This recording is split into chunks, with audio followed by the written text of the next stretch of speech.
हाल ही में भारतीय प्रधानमंत्री ब्रुनेई और सिंगापुर की यात्रा कर लौटे हैं। दोनों ही देशों के साथ भारत ने ढेरों डील साइन की है। ये डील ऐसी है जिसे देखकर हर कोई हैरान है, खासकर चीन। वह यह देखकर हैरान है कि भारत कैसे एक्ट ईस्ट पॉलिसी की तरफ पूरी तरह से सक्रिय हो चुका है। उन देशों तक भारत अपनी पहुंच को बढ़ा रहा है जिन्हें अब से पहले ज्यादा तवज्जो नहीं दी गई, जिनमें एक देश है ब्रुनेई। आज तक के भारत के इतिहास में ऐसा कभी नहीं हुआ जब कोई भारतीय प्रधानमंत्री ब्रुनेई के दौरे पर गए हो, लेकिन अब ऐसा हो रहा है और रक्षा व्यापार के साथ साथ विभिन्न क्षेत्रों को लेकर सकारात्मक पहल के साथ प्रतिबद्धता लेकर आए। दोनों देशों ने मिलकर तय किया कि वो विभिन्न क्षेत्रों में मिलकर काम करेंगे। सिर्फ इतना ही नहीं, भारतीय प्रधानमंत्री ब्रुनेई के बाद सीधा पहुंच गए सिंगापुर और वहां से लेकर आए 4 बड़ी डील। और ये वो डील है जो बहुत ही विशेष और भारत के लिए नए कीर्तिमान स्थापित करने की उम्मीद लेकर आई है। और इसमें सबसे बड़ी डील सेमीकंडक्टर को लेकर है। भारत तेजी के साथ सेमीकंडक्टर पर काम कर रहा है और यही कारण है कि जब भारतीय प्रधानमंत्री सिंगापुर पहुंचे तो खास तौर पर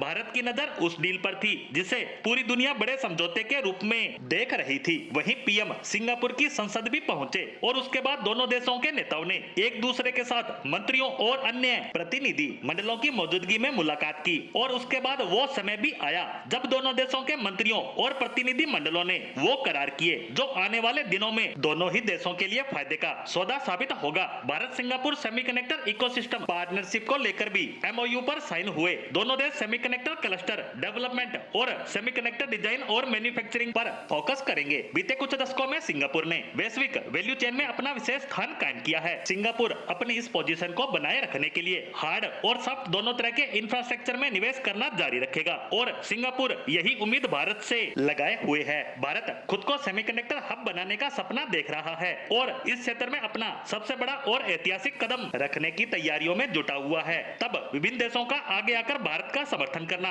निश्चित तौर पर भारत के लिए मील के पत्थर जैसा साबित होगा। ऐसे में सिंगापुर भी अब सेमीकंडक्टर के क्षेत्र में भारत में इन्वेस्ट करेगा और भारत के साथ मिलकर काम करने के लिए काफी प्रोत्साहित नजर आ रहा है। निश्चित तौर पर यह डील दोनों ही देशों के लिए एक बड़े फायदे का सौदा लेकर आएगी। और चीन के संदर्भ में देखा जाए तो टेंशन, क्योंकि चीन कभी नहीं चाहेगा कि भारत विभिन्न देशों के साथ मिलकर ऐसी बड़ी डील की तरफ आगे बढ़े जो आगे चलकर चीन के लिए मुसीबतों के पहाड़ खड़े करे, क्योंकि अभी तक चीन ही इस फील्ड का सबसे बड़ा खिलाड़ी है और वह कभी नहीं चाहेगा कि इस क्षेत्र में उसका कोई दूसरा प्रतिद्वंदी खड़ा हो जो आगे चलकर उसकी इस बादशाहत को उससे छीन ले। लेकिन भारत अब इस राह पर काफी आगे निकल चुका है और उसकी तैयारियां भी पूरी है जो उसे इस क्षेत्र का नया खिलाड़ी बनने में पूरी तरह से सहायक होगी और साथ ही चीन को टक्कर देने में, क्योंकि भारत ही है जो इस फील्ड में चीन को टक्कर दे सकता है।